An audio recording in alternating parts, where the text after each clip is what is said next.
Good morning students. बच्चों, विज्ञान विषय में हम लोग पाठ 11 पढ़ रहे हैं, बल और दाब। बल और दाब में हमने दाब के बल के प्रकार देख रहे हैं हम लोग, और ये देखेंगे गुरुत्वाकर्षण बल क्या होता है। आप जानते हैं कि यदि कोई सिक्का या पेन अपने हाथ से छूट जाए तो यह धरती की ओर गिरता है। पेड़ से अलग होने के पश्चात पत्तियां या फल भी धरती की ओर ही गिरते हैं। क्या कभी आपने सोचा है कि ऐसा क्यों होता है? देखो, हम जानते हैं बच्चों, और ये हम लोग देखते हैं कि कोई भी चीज़ वो छूट जाए हाथ से या हमने ऊपर फेंकी हो तो एक निश्चित ऊंचाई पर जाने के बाद वो नीचे धरती की तरफ ही आती है। तो ऐसा क्यों होता है कि पेड़ से पत्तियां, फल, टहनी, कोई भी चीज़ टूटती है वो नीचे धरती की ओर ही गिरती है, ऊपर की ओर नहीं जाती है। जब सिक्का आपके हाथ में पकड़ा हुआ है तो यह विराम अवस्था में है। जैसे ही इसे छोड़ा जाता है यह नीचे की ओर गिरना प्रारंभ हो जाता है। इससे स्पष्ट है कि सिक्के की गति की अवस्था में परिवर्तन होता है। और किसी भी वस्तु की गति की अवस्था में परिवर्तन कब तक नहीं होता बच्चों? जब तक कि उसके ऊपर कोई बल नहीं लगाया जाए। इसका मतलब कोई बल ऐसा है जो इन सब वस्तुओं पर लग रहा है। क्या इस पर बिना बल लगे ऐसा हो सकता है? यह बल कौन सा है? नहीं, बिना बल लगे ऐसा नहीं हो सकता। इसका मतलब इस पर बल लग रहा है, तो ये बल कौन सा है? वस्तुएं पृथ्वी की ओर इसलिए गिरती हैं। देखो क्या कारण है वस्तुओं का पृथ्वी की ओर गिरने का। वस्तुएं पृथ्वी की ओर इसलिए गिरती हैं क्योंकि यह उन्हें अपनी ओर आकर्षित करती है। इस बल को गुरुत्वीय बल या केवल गुरुत्व कहते हैं। तो देखा आपने, ये भी एक प्रकार का बल है। यानी सभी वस्तुएं जो पृथ्वी की ओर ही क्यों गिरती है? क्योंकि पृथ्वी उनको आकर्षित करती है। तो ये आकर्षण जो है ये गुरुत्वीय बल कहलाता है। परिभाषा यहाँ से कर सकते हो आप। यह एक आकर्षण बल है। गुरुत्वीय बल प्रत्येक वस्तु पर लगता है। गुरुत्वीय बल हम सभी पर हर समय बगैर हमारी जानकारी के लगता रहता है। जैसे ही हम कोई नल खोलते हैं पानी धरती की ओर बहने लगता है। गुरुत्वीय बल के कारण ही नदियों में पानी नीचे की ओर बहता है। तो देखा आपने। तो देखेंगे गुरुत्व केवल पृथ्वी का ही गुण नहीं है। वास्तव में विश्व में सभी वस्तुएं यानी पिंड जो है वो, चाहे वे छोटी हो या बड़ी हो, एक दूसरे के ऊपर बल लगाती हैं, और यह बल गुरुत्वाकर्षण बल कहलाता है। पृथ्वी द्वारा लगाया गया बल केवल गुरुत्वीय बल होता है। और इस संसार में सभी वस्तुएं एक दूसरे पर जो बल लगाती हैं, अन्योन्य क्रियाओं के द्वारा जो बल लगता है एक दूसरे पर, वो गुरुत्वाकर्षण बल कहलाता है। अब यहाँ बल समाप्त हो गए हैं, और यह है दाब। तो चलिए देखते हैं दाब। आपने कक्षा 7 में पढ़ा है कि तूफान या चक्रवात के समय प्रबल पवन घर की छतों को भी उड़ा ले जाती है। आपने यह भी सीखा कि पवन तथा चक्रवात वायु दाब के अंतर के कारण बनते हैं। क्या दाब तथा बल में कोई संबंध है? आइए पता लगाएं। किसी लकड़ी के तख्ते में एक कील को इसके शीर्ष से ठोकने का प्रयास कीजिए। यानी इसका जो मोटा सिरा है वो दीवार की साइड या लकड़ी की साइड रखिए आप, और नुकीले सिरे से इसको ठोकिए। क्या आप सफल हो पाते हैं? अब कील को नुकीले सिरे से ठोकने का प्रयत्न करो। अब उल्टा करो, है ना, जैसे ठोकते हैं हम यूजुअली वैसे ठोकिए। चित्र 11.2 के अनुसार 12 के अनुसार क्या आप इस बार सफल हो पाएंगे, ठोक पाएंगे? बिल्कुल इस तरह हम लोग ठोक देंगे। देखिए, क्योंकि अब जो है वो अधिक क्षेत्रफल वाला जो हिस्सा है कील का वो कहाँ है? ऊपर है। लेकिन इसको उल्टा करेंगे तो नहीं ठोक पाएंगे, है ना। सब्जियों को किसी कुंठित यानी बूढ़े चाकू तथा उसके बाद एक तीखे चाकू से काटने का प्रयास कीजिए। किससे आसानी है? बिल्कुल तीखे चाकू से ही, क्योंकि धार होती है उसमें, उसका क्षेत्रफल कम होता है।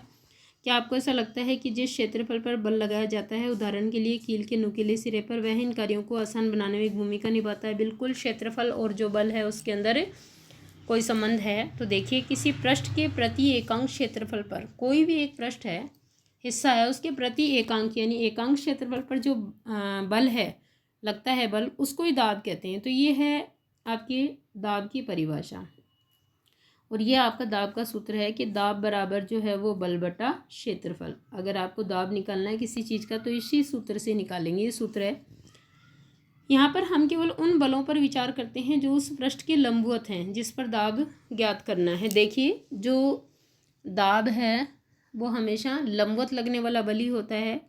अब मेरी समझ में आया कि कूलियों को जब भारी बोझ उठाना होता है तो वे अपने सिर पर एक कपड़े को गोल लपेट कर क्यों रखते हैं? चित्र 11.13 के अनुसार इस प्रकार वे अपने शरीर से बोझ के संपर्क क्षेत्रफल को क्या करते हैं? बढ़ाते हैं। अतः उनके शरीर पर लगने वाला दाब जो है वो कम हो जाता है। क्योंकि क्षेत्र में देखो आप अपोजिट हैं। दाब बराबर क्या है? बल बटा क्षेत्रफल। यदि क्षेत्रफल बढ़ाएंगे, इन्वर्स रिलेशन है इनका, अगर इसको बढ़ाएंगे तो ये घटेगा, ठीक है, कम होगा। और अगर इसको बढ़ाएंगे तो ये बढ़ेगा, तो ये घटेगा। और अगर जो क्षेत्रफल है ये अधिक हो जाए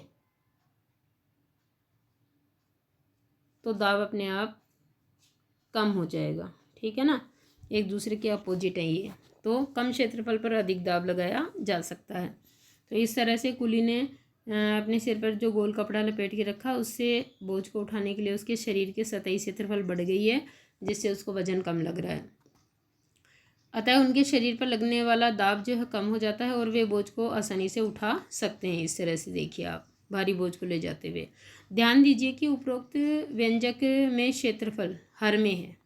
क्षेत्रफल हर में मतलब नीचे की राशि में है, इसीलिए यदि बल बराबर हो तो पृष्ठ का क्षेत्रफल जितना कम होगा उस पर दाब उतना ही अधिक लगेगा। समझ गए आप, क्षेत्रफल कम होगा तो दाब अधिक लगेगा। कील के नुकीले सिरे का क्षेत्रफल इसके शीर्ष की अपेक्षा क्या था, बहुत कम था, इसीलिए कील जो आसानी से अंदर चली जाती थी। लेकिन अगर आप शीर्ष से ठोकेंगे तो उसका क्षेत्रफल ज़्यादा है तो वो अंदर नहीं जा पाएगी, इसीलिए वह कील के नुकीले सिरे को लकड़ी के तख्ते में ठोकने के लिए पर्याप्त दाब उत्पन्न कर देता है। क्या अब आप बता सकते हैं कि कंधे पर लटकाने वाले थैले में चौड़ी पट्टियाँ क्यों लगाई जाती है? बच्चों, क्षेत्रफल बढ़ाया जाता है ताकि वजन कम लगे।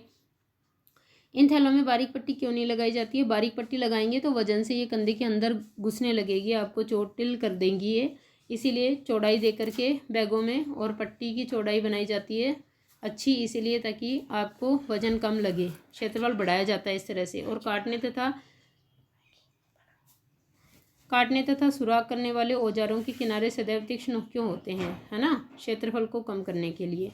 क्या द्रवों तथा गैसों द्वारा भी दाब लगता है? क्या यह भी उस क्षेत्रफल पर निर्भर होता है जिस पर बल कार्य करता है? आइए ज्ञात करें। तो देखिए, द्रवों तथा गैसों द्वारा लगाया गया दाब। क्रियाकलाप 11.8 करेंगे। पारदर्शी कांच की एक नली अथवा प्लास्टिक का पाइप लेना है।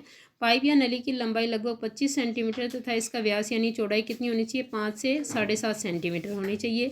एक अच्छी पतली रबड़ की शीट भी लीजिए आप, है ना, आप गुब्बारे की रबड़ का प्रयोग कर सकते हैं। पाइप के एक सिरे पर रबड़ की शीट को तान कर बांध दीजिए। पाइप को ऊर्ध्वाधर स्थिति में रखते हुए बीच में से पकड़िए। खड़ा रखना ऊर्ध्वाधर, चित्र 11.14 के अनुसार। अपने किसी मित्र से पाइप में कुछ पानी उड़ेलने के लिए कहिए। क्या रबड़ की शीट बाहर की ओर फूल जाती है? पाइप में पानी के स्तंभ की ऊंचाई भी नोट कीजिए। पाइप में कुछ पानी और उड़ेल दीजिए। रबड़ की शीट के फुलाव तथा पाइप में पानी के स्तंभ की ऊंचाई को पुनः नोट कीजिए। इस प्रक्रिया को कुछ बार दोहराइए। क्या आप रबड़ शीट के फुलाव तथा पाइप में पानी के स्तंभ की ऊंचाई में कुछ संबंध देख पाते हैं? इस तरह से देखिए आप, जैसे जैसे आप क्या करोगे, पाइप में पानी डालोगे ज़्यादा, वैसे ही रबड़ की शीट फूलती जाएगी, है ना, देख रहे हो आप। क्रियाकलाप 11.9।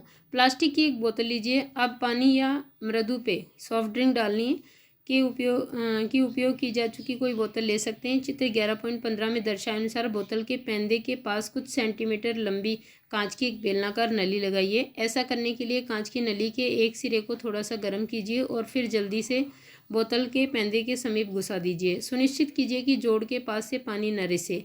यदि पानी रिसता है तो इसको पिघले मोम से अच्छी तरह से बंद कीजिए। कांच की नली के मुंह को क्रियाकलाप 11.8 के अनुसार एक पतली रबड़ की शीट से बंद कीजिए। अब बोतल को पानी से आधा भरिए। आप क्या देखते हैं, इस बार कांच की नली के मुंह पर लगाई गई रबड़ की शीट क्यों फूल जाती है? बोतल में कुछ पानी और डालिए। क्या रबड़ की शीट के फुलाव में कुछ अंतर आता है? ध्यान दीजिए कि रबड़ की शीट को बर्तन के नीचे नहीं बल्कि पार्श्व यानी दीवार में लगाया गया है। क्या इस स्थिति में रबड़ की शीट का फूलना यह दर्शाता है कि पानी बर्तन की दीवारों पर भी दाब डालता है? आइए ऐसे और उदाहरण देखें। देखो बच्चों, पानी जो है बर्तन की दीवारों पर भी दाब डालता है, इसीलिए रबड़ की शीट जो है वो फूल गई है इस तरह से पार्श्व में या साइड में लगाने पर भी। तो आपको यहाँ से इस वीडियो से जो है वो ये दोनों क्रियाकलाप करने हैं, 11.8 11.9 दोनों। इसके अलावा आपको बल की परिभाषा और बल का सूत्र करना है। और अगला जो टॉपिक है वो हम लोग इसी में आपके गुरुत्वीय बल और गुरुत्वाकर्षण की परिभाषा भी है। अगला टॉपिक हम लोग कल के वीडियो से करेंगे। Okay students.